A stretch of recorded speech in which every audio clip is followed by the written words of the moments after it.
Yagnesh sir, સૌથી પહેલાં આપના પાસે આવીએ, સ્ટોક સ્પેસિફિક કયા કાઉન્ટર ફોકસમાં આજે? કે આજની જે પહેલી પસંદગી છે એ છે દાલમિયા ભારતનું કાઉન્ટર.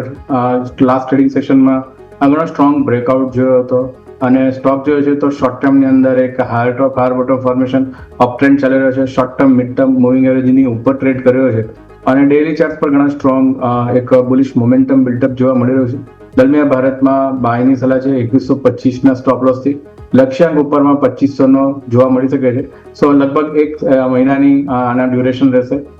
બીજી જે પસંદગી છે એ જેજી કેમિકલની છે. સ્ટોકની અંદર ઘણું સ્ટ્રોંગ બ્રેકઆઉટ જોયું 480ના લેવલ્સથી અને ઓલમોસ્ટ 550ના લેવલ્સ બાદ સ્ટોકમાં એક રિટ્રેસમેન્ટ જોવા મળી રહ્યો છે.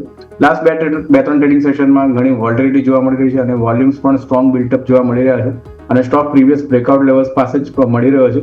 એક સારી એન્ટ્રી ઓપોર્ચ્યુનિટી છે આમાં. 480ના સ્ટોપ લોસથી બાયની સલાહ છે. લક્ષ્યાંક 620ના એક્સપેક્ટેડ છે.